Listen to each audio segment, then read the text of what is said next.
Angular 2 est écrit en TypeScript, donc entièrement, à part quelques codes où c'est écrit en Dart, mais ça c'est pour des raisons historiques. Pour ceux qui ne connaissent pas TypeScript, c'est un petit rappel. Donc on connaît tous JavaScript, donc ES5, donc l'ancien JS, je dirais. Le nouveau JS, donc ES6 ou ES 2015 pour les puristes. ES 2006, voilà. Donc toutes les futures versions qui vont sortir, en fait, et ben TypeScript, en fait, c'est un surensemble de tout ça.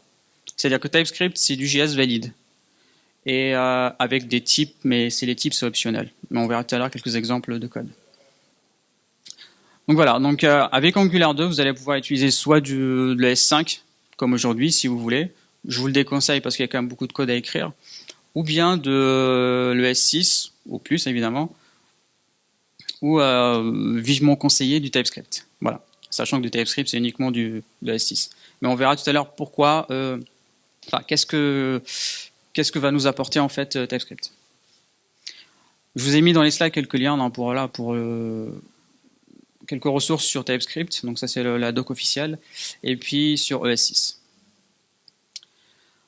On va maintenant passer au cœur de la présentation, c'est-à-dire je vais vous enchaîner plein de slides sur les concepts, donc c'est vraiment théorique, je vais survoler ça, et puis à la fin, si vous avez encore des questions par rapport à ça, n'hésitez pas à en poser des questions.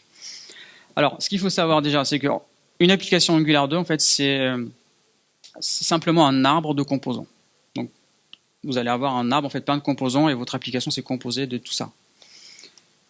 Par exemple, ici, j'ai mon application qui est composée d'une toolbar, d'une search bar, etc., et d'une liste, et la liste elle-même est composée de cartes, de child, etc., etc. Voilà. En termes de code, donc voici comment on écrit un composant avec Angular 2. Donc là, j'importe en fait, donc j'utilise la syntaxe ES6 pour importer des dépendances d'un package qui s'appelle @angular/core. Je vais donc utiliser la notation component, donc, ou le décorateur, qui va venir donc enrichir en fait ma classe, ou venir décorer, enrichir ma classe application avec des informations de la configuration. Donc par exemple pour le toolbar, donc je vais avoir, donc ça c'est, pour l'instant c'est de l'ES6, hein, j'ai vraiment TypeScript rien là-dedans. Il n'y a rien de TypeScript là-dedans. Donc application home, c'est une classe, et puis je vais importer component et toolbar, donc des différents modules. Et puis je vais dire que cette classe-là, en fait, c'est un component avec son sélecteur, son template, et puis d'autres dépendances. Donc rappelez-vous bien, donc ça c'est la toolbar, hein, dans le graphe, donc toolbar contient aussi des dépendances, etc. Et toolbar, elle est inclue dans application. Donc c'est pour ça que je suis obligé d'ici de lui dire directives toolbar. Et puis évidemment, vu que j'ai dit que voilà, mon sélecteur c'est myRoute, dans mon HTML quelque part, dans mes templates, je vais avoir une balise HTML avec my-route. Et puis un composant en Angular 2 en fait possède un lifecycle, comme dans la plupart des autres frameworks et librairies. Et en fait, ces lifecycles, en fait, c'est des, comment dire, ça se produit à des moments bien définis, comme par exemple ici, pour bootstrapper notre application, donc notre racine d'arbre. Donc je vais importer la méthode bootstrap depuis le package, et puis j'appelle simplement bootstrap avec les dépendances et mon application. Au sein même d'un composant, on va avoir plusieurs cycles de vie en fait. La création, la description, à quel moment à quel moment le component a été donc initialisé, etc. Et donc on va avoir quelques life cycles comme ça intéressants. Donc je ne vais pas tous les détailler, hein, je vous invite à aller lire la doc. Mais sachez que ça existe et que c'est voilà, on peut les exploiter dans nos projets. Donc évidemment, il y a des templates hein, dans les composants. Donc avec une syntaxe beaucoup plus simplifiée qu'avec Angular 1. Je vais vous montrer tout à l'heure. Donc on a toujours l'interpolation des expressions, donc ça existe comme avant, ça n'a pas changé. Donc à l'intérieur des moustaches, on peut écrire des expressions JS. La nouvelle syntaxe, donc c'est le binding sur les propriétés, donc les propriétés DOM. Donc attention, ne pas confondre avec les attributs DOM. Par exemple, SRC ici, effectivement, malheureusement, c'est les deux, c'est un attribut et une propriété. Class list, par exemple, pour ceux qui connaissent class list, donc ça, c'est un attribut DOM. class, donc c'est la classe CSS, ça c'est pardon, je vais la refaire. Class list, c'est une propriété du DOM, parce qu'en fait, quand vous inspectez votre DOM, vous voyez bien qu'il y a une propriété class list. Par contre, donc le mot-clé class dans l'HTML, qu'on tape dans l'HTML, ça c'est un attribut statique. Et donc avec Angular 2, on est capable en fait de binder sur les propriétés. Et je peux aussi binder sur des propriétés custom comme items ici, qui appartient à mon composant myMenu. Même principe, je peux aussi attacher des callbacks à des événements. Donc là, c'est avec des parenthèses. Donc ça rappelle une invocation de fonction. Donc j'ai ici deux événements. Donc un événement standard, je dois marquer voilà click. Que donc à chaque fois que j'ai un click, donc j'invoque la méthode clicked qui est définie dans ma classe en bas. Mais aussi, je vais avoir des custom events, YOLO par exemple, qui va appeler la fonction callFunc. Vous remarquez pour click, en fait, donc c'est un événement standard. La différence du ngClick, ng tout ça, là, ce qu'on avait en Angular 1, ça on n'a plus maintenant. En fait, on va utiliser les events standards du navigateur, ainsi que les attributs standards du navigateur, ce que j'ai dit juste avant.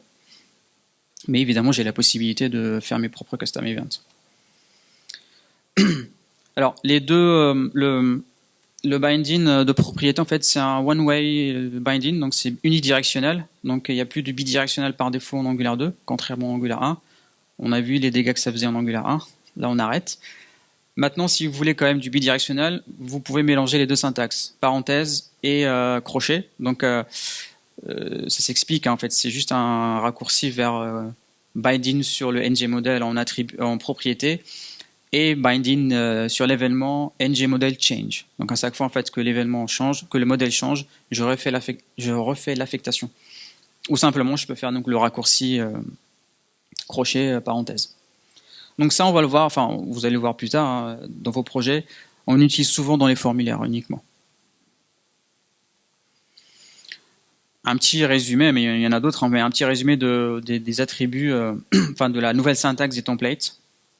Donc par exemple ici le attr.for dont j'en ai pas parlé, mais ça me permet par exemple de me binder sur l'attribut for en fait.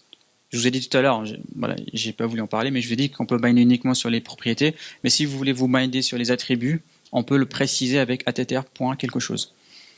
Je peux également aller attaquer le style, donc en mettant crochet style. La propriété et éventuellement en spécifiant encore plus le sélecteur.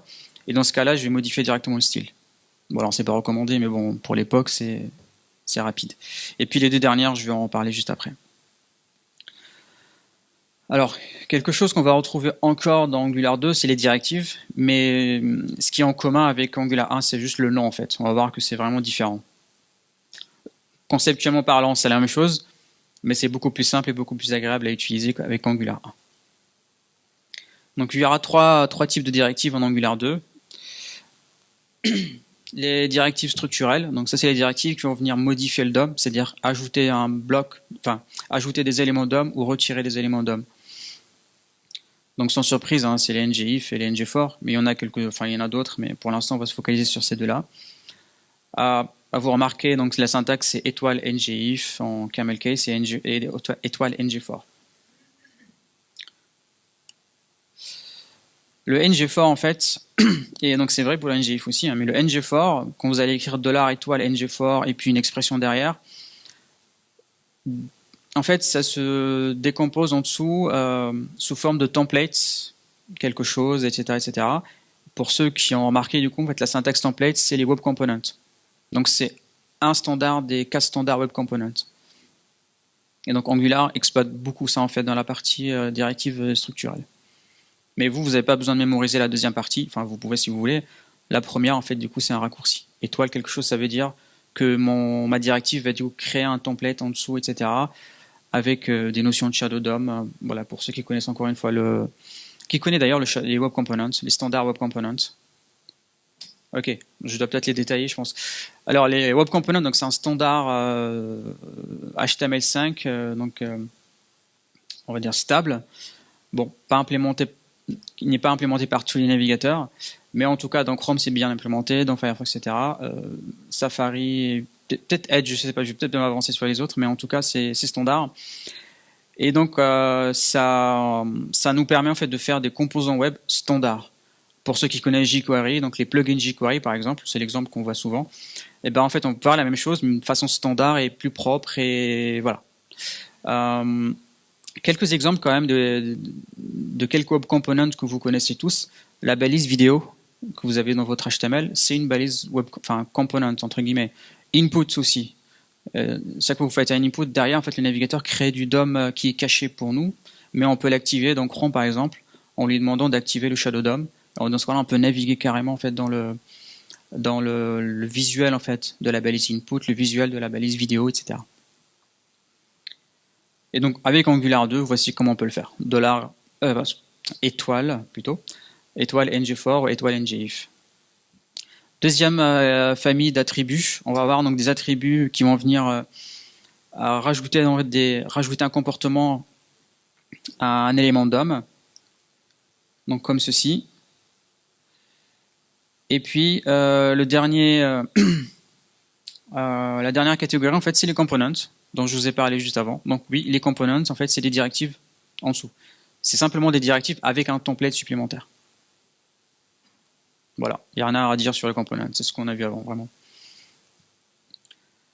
Ici donc j'ai une directive qui va venir, je l'ai dit tout à l'heure en fait, qui va venir rajouter un comportement à mon élément span qui est en bas.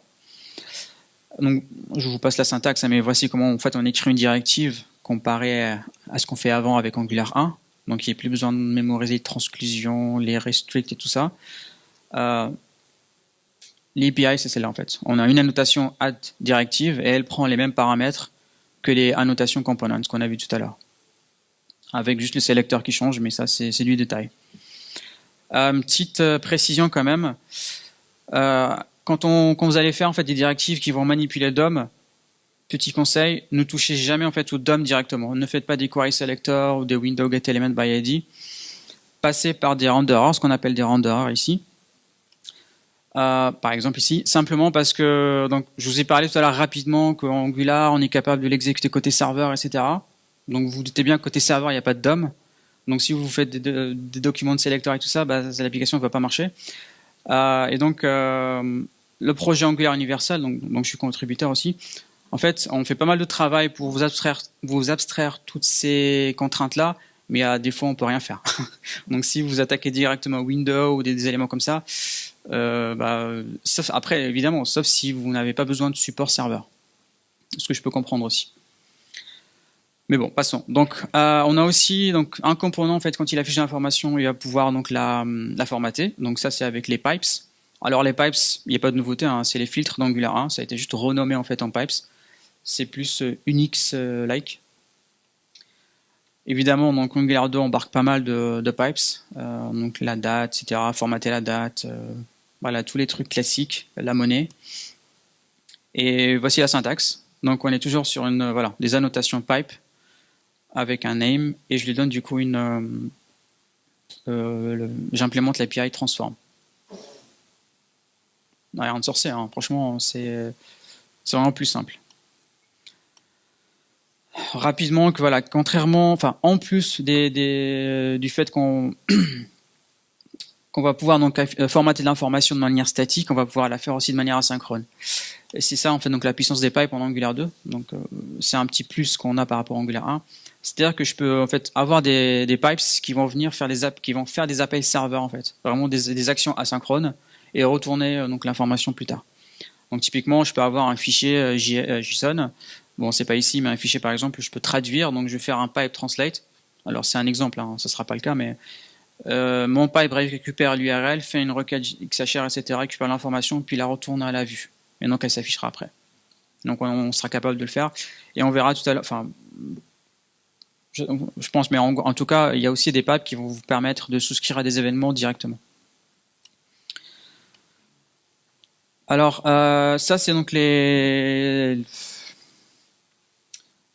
nouveautés par rapport à Angular 1 en termes de design pattern. C'est-à-dire que maintenant, une application Angular 2, donc en plus, c'est un arbre de composants, mais dans la propagation des states, etc., en fait, est vraiment régulée. Alors, on va avoir donc un composant parent et un composant enfant, en fait, qui vont communiquer d'une certaine manière. C'est-à-dire que le parent, quand il va vouloir communiquer avec ses enfants, il va passer par les bindings de propriété qu'on a vu tout à l'heure, les crochets.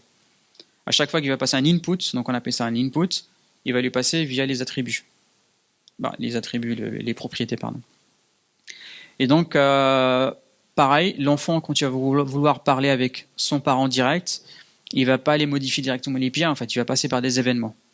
Donc là, c'est ce qu'on a vu tout à l'heure, c'est le binding sur les événements, les parenthèses. Ou avec donc la notation output. Voici un exemple, donc je vais faire les flèches directement, voilà. Donc là, ici, j'ai un composant theme card avec donc un input et un output. Donc je récupère donc les annotations input-output, hein, c'est des annotations comme component, pipe, directive, etc. Donc c'est des annotations fournies par le framework. Et je vais venir donc décorer des attributs de classe, mes attributs input, property, output, event, pour lui dire que ça c'est un input, ça c'est un output. Et donc lui derrière en fait il va pouvoir mapper ce qu'il faut. Et je vais pouvoir donc récupérer par exemple sur le clic pour déclencher l'événement. Donc j'utilise l'interface event emitter et puis je fais un emit dessus, ici. Bon, après voilà, je rentre pas trop dans le détail dans le code, mais voici comment on va pouvoir du coup faire communiquer un composant avec son parent. Ce qui est important en fait, c'est que le composant il a accès uniquement à son parent direct et pas à tous les parents. Donc pour cela il faut grimper l'arbre, etc. Alors, pour ceux qui connaissent, je voulais pas le dire, mais pour ceux qui connaissent React, c'est le modèle Flux que React a popularisé, on va dire. Évidemment, donc il y a du routage en Angular 2, hein, ça n'a pas changé. Enfin, le routeur lui change régulièrement, mais pas le concept. Ça, je vais passer rapidement en fait, parce que c'est le routeur en fait, il est encore en alpha 7. Donc ça se trouve demain, ça sera plus ça, mais j'ai quand même décidé de faire des slides dessus. En tout cas, ce qu'il faut savoir, c'est que voilà, pour utiliser le routeur, on va déclarer des routes. Normal, on n'a pas le choix. Donc pour déclarer des routes, voici comment on fait. Donc j'importe des dépendances, etc. Donc ça c'est un réflexe que vous allez avoir du coup, enfin, vous allez devoir avoir régulièrement. Vous allez devoir utiliser une API, il faut l'importer. Donc ça c'est ES6, hein, c'est pas Angular 2. C'est vraiment en ES6, tout est module. C'est-à-dire que tout est vraiment encapsulé dans des fichiers. Enfin, chaque fichier est un module. Si je veux rendre visible quelque chose à l'extérieur, il faut que je l'exporte. Si je veux utiliser une API extérieure, il faut que je l'importe. Donc ça, si vous faites du Java, vous êtes déjà habitué avec ça. Ou du Python, par exemple. Donc je vais définir mes routes. Donc une route a un path et un component. Il y a aussi des attributs optionnels comme le redirect to, etc. Mais de manière basique, il faut une URL et un composant. Parce qu'en fait, le routeur en Angular 2, c'est un routeur de composants. C'est pas un routeur de vue. C'est-à-dire, une URL va charger en fait une grappe de composants. Donc typiquement ici, c'est 4 components, mais j'imagine derrière, comme au 4 components, il va charger tout un tas de composants derrière. Je l'ai pas mis dans les slides, mais en fait, on peut avoir aussi des routes enfants. C'est-à-dire, je vais avoir une route qui définit un composant, mais derrière, je vais dire que cette route-là, en fait, elle déclare des sous-routes, etc., etc. Donc en fait, je vais pouvoir avoir des arbres de routes. C'est très puissant. Ça dans mon composant, donc là vous connaissez maintenant la notation, etc. Mon sélecteur, j'ai mon template, donc et oui je peux faire aussi un template en inline avec la notation les backticks en ES6. Et vous allez voir ici j'utilise des mots clés bizarres là, le router link et un élément router outlet. Donc ça c'est les directives en fait qui sont fournies par le routeur, donc je suis obligé de dire à mon composant, en fait cet attribut là et ce composant là en fait voici où ils sont définis. Et donc là je lui donne le tableau de directives. De toute façon, si vous ne faites pas ça, Angular va planter, il va vous dire qu'est-ce qui va pas. Il va vous dire que je ne connais pas router link. Enfin, à vrai dire, il va dire router link n'est pas un attribut standard sur l'élément A. Parce que là, je suis sur un lien en fait, un encre. Et puis, troisième étape, en fait, en bootstrap. Donc tout à l'heure, l'application, on l'a codée, il faut la bootstrapper. Pareil, ici, en fait, je vais bootstrapper l'application, mais avec maintenant les dépendances du routeur. Donc là, je vais rajouter la troisième ligne. C'est les routes que j'ai écrites tout à l'heure, en fait. C'est ça. Ici, vous voyez, j'exporte une constante qui s'appelle app router providers et je l'importe ici et puis je lui dis à ma fonction bootstrap que mon application cat app component dépend en fait de ces providers là. Même principe, si vous le faites pas, Angular va vous dire ce qui ne va pas. En parlant de provider, du coup, en fait, il Ici, donc les providers, c'est à chaque fois que vous voulez par exemple utiliser une API externe qui fait des requêtes ou je sais pas quoi, ou de la logique métier, etc. Donc c'est dans des classes ES6. On va dire ça, c'est du métier quoi. Donc pour pouvoir l'utiliser dans un composant, il faut le spécifier dans la notation component. Vous voulez dire, voici, je te passe un tableau de providers. Donc par exemple ici c'est Datastore, parce que ici dans mon constructeur j'injecte en fait un type qui s'appelle Datastore. Et c'est là où TypeScript est important. Parce que l'injection de dépendance en Angular 2 avec TypeScript en fait est beaucoup plus simple à écrire parce que j'ai juste à typer mes paramètres. Si je le devais le faire, là je l'ai pas fait, mais si je devais le faire en ES6, il fallait que je passe par une autre syntaxe en fait, en utilisant des annotations inject, etc. et spécifier bien mes types. Donc ici j'injecte Datastore en fait, vous voyez bien la syntaxe, et donc pouvoir l'utiliser dans mon constructeur. Alors là, ce que j'ai dit dans le titre, en fait, je peux injecter localement, en fait. C'est-à-dire que chaque composant peut avoir localement ses dépendances, qui n'interfèrent pas avec le reste de mon application. Par contre, je peux aussi injecter de manière globale. Donc là, si j'injecte au Bootstrap, typiquement le routeur, là, ce que j'ai fait tout à l'heure, il sera disponible dans toute mon application. Donc voilà, donc là, choisissez bien où est-ce que vous allez injecter vos dépendances. Et c'est ça qui est bien avec cette nouvelle structure, en fait, c'est que comme j'ai un arbre de composants, en fait tous les composants, on verra en détail, vous allez voir plus tard en détail qu'il y a deux types de composants, des smart components et des dumb components. Voilà, il faut que les dumb components, faut pas qu'ils soient dépendants d'autres choses en fait. Et les smart components, c'est eux qui orchestrent les dumb components. Et voilà, et donc ça veut dire que chaque component peut injecter lui-même ses dépendances et faire sa petite vie tout seul en fait dans l'application. Il communique juste avec l'extérieur via des events et il reçoit de l'extérieur de l'information via les attributs, via les properties. Je peux également en fait, donc là c'est la façon la plus simple, hein, j'utilise une classe, donc je la référence en tant que provider, mais je peux aussi configurer manuellement en fait, c'est-à-dire qu'ici, vous voyez bien la ligne providers datastore, en fait c'est un raccourci vers cette syntaxe-là. Donc provide quelque chose en utilisant la classe datastore. Donc là, comme ici, j'utilise la classe Datastore, donc je peux faire juste Provider Datastore. Par exemple, ici, si je veux utiliser, par exemple, une classe token, en fait, je peux dire à Angular, en fait, token, ça vaut toujours Hello World. En fait, c'est une string qui vaut toujours Hello World. Donc ça, je peux l'utiliser dans toute mon application. Donc à chaque fois dans mon constructeur, n'importe où dans mon application, je fais Toto2.token, Toto vaudra toujours Hello World, en fait. Aussi, donc avec les alias en dessous, je peux faire la même chose, mais dans ce cas-là, la première ligne, donc c'est Datastore, ce qu'on a vu juste avant. Donc comme c'est la même chose, donc je peux réduire ça en Datastore, ça on a vu.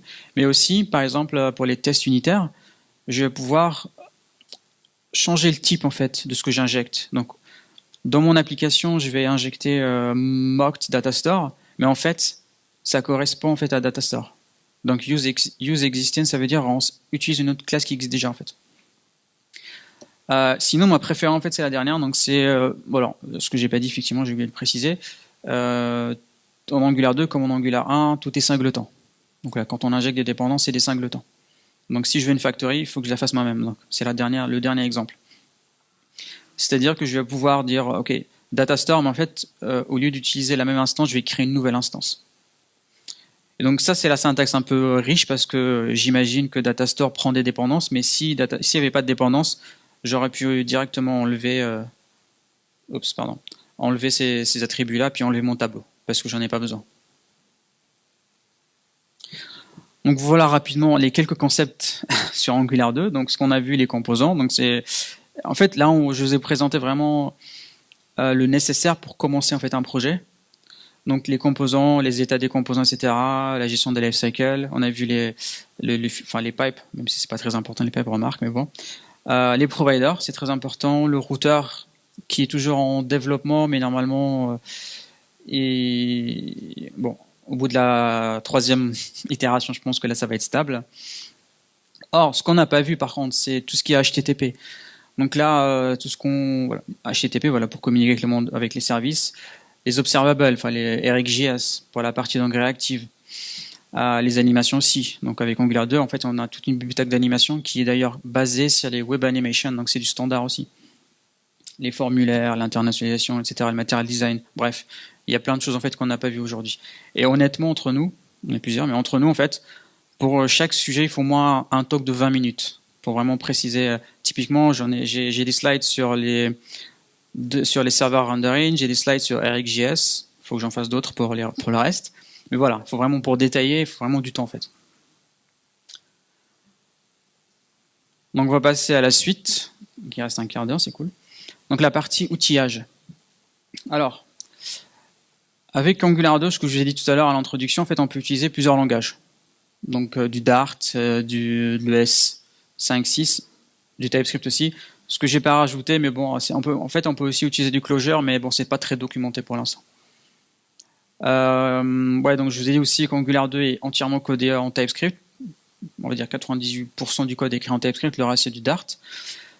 C'est pour ça en fait que vraiment l'équipe pousse vraiment en fait vers du TypeScript parce que ça a quand même des intérêts. Alors TypeScript, donc c'est un JavaScript typé, mais les types c'est optionnel. Je précise très bien en fait. C'est-à-dire que tout ce que je vous ai montré tout à l'heure, on peut considérer que c'est du TypeScript, à part l'injection de dépendance dans les constructeurs, où là c'était obligatoirement, il fallait être dans du TypeScript. Au-delà de ça, TypeScript aussi, en fait, c'est un transpiler, c'est comme Babel. Pour ceux qui font de l'ES6 maintenant, qui n'utilisent pas TypeScript, je suppose que vous utilisez Babel. Qui utilise Babel d'ailleurs pour les qui utilise TypeScript ES6 dans les projets?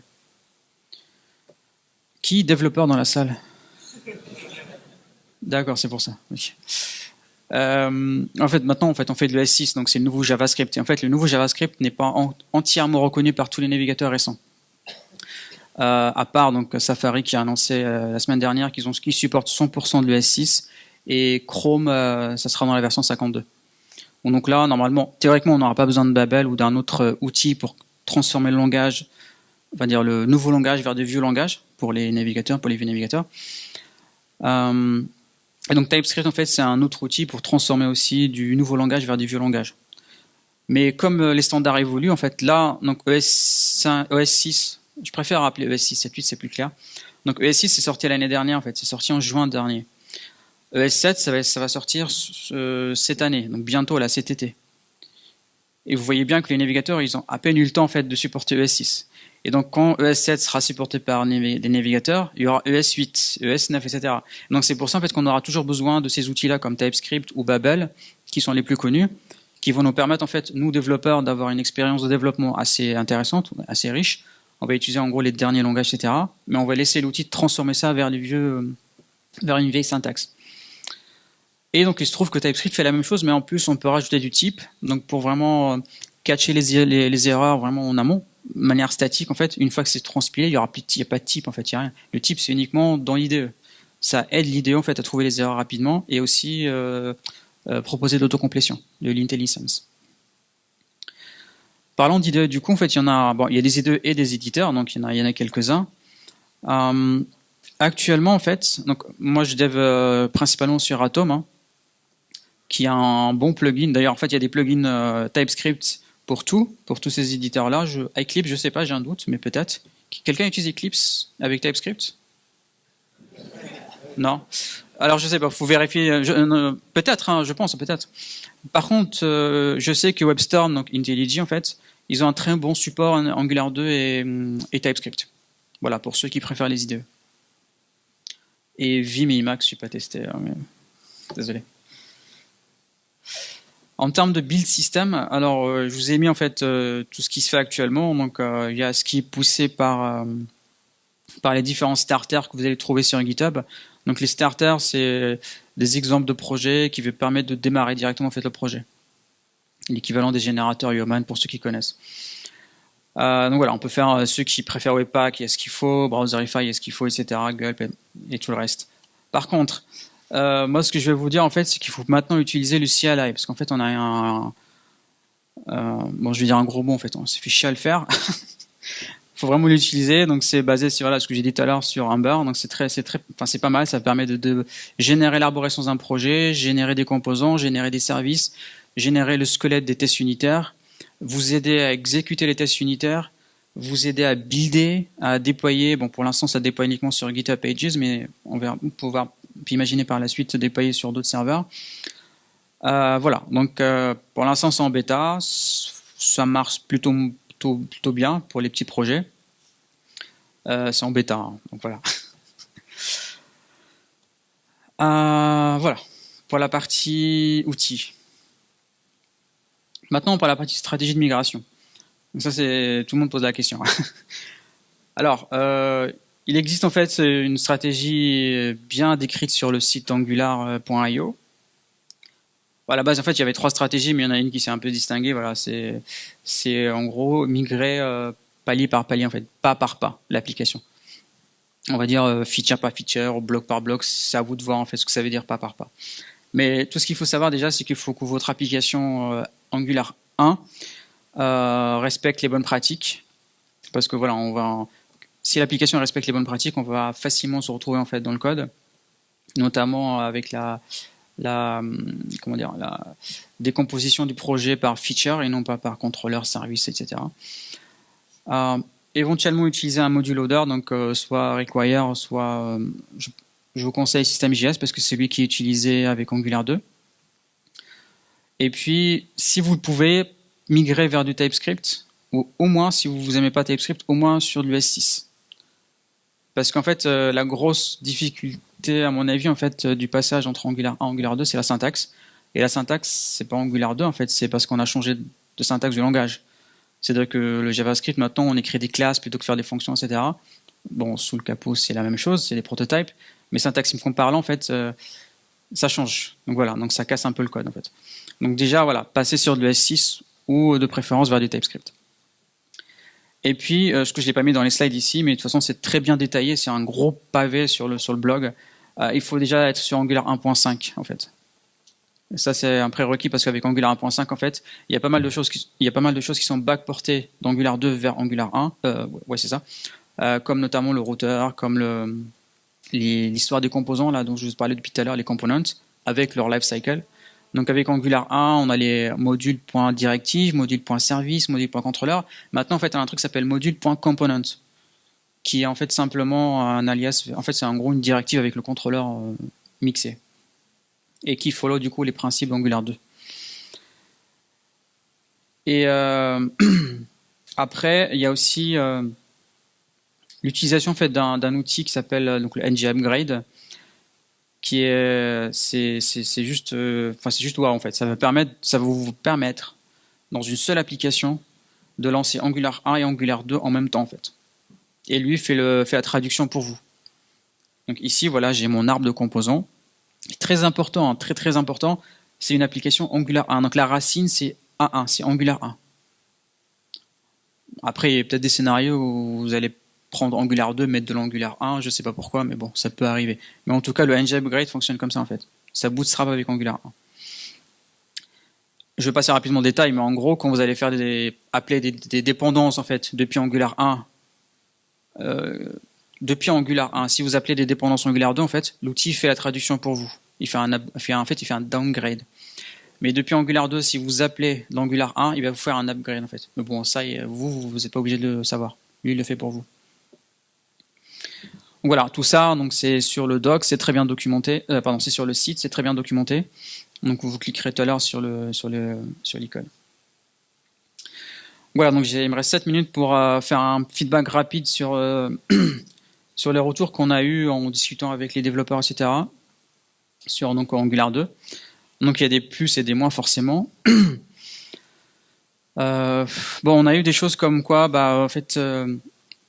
Angular 2 c'est très bien parce que grâce notamment à TypeScript et ES6 avec la syntaxe des classes, etc. En fait on écrit du code beaucoup plus vite et c'est beaucoup plus lisible, etc. C'est beaucoup plus agréable. Un petit plus aussi pour les décorateurs ou les annotations. Je devais mettre les chiffres ici mais j'ai oublié de les mettre. Voilà. Il y a en fait un facteur de comment on appelle ça, de 10. Enfin, on va résumer ça en fait. Angular 2 plus puissant, enfin plus rapide qu'Angular 1. Faudrait que je retrouve en fait les benches avec les graphes.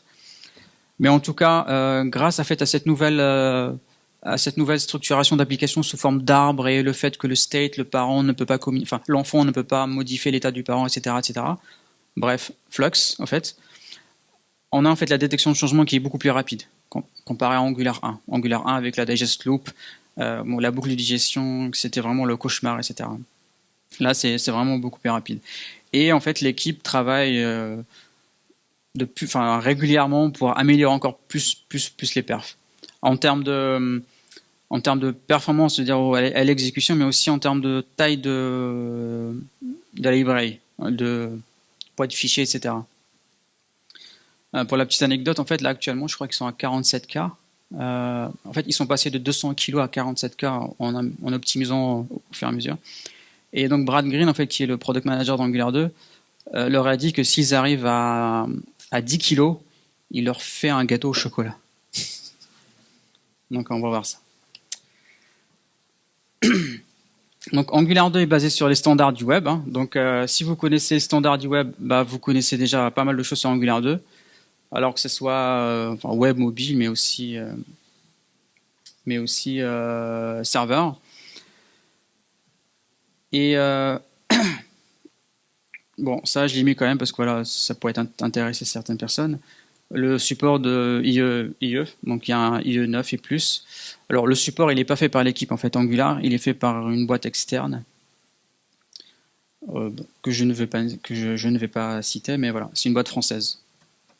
Donc il y a 2 devs en fait qui travaillent de temps en temps pour apporter ça en fait, apporter le support.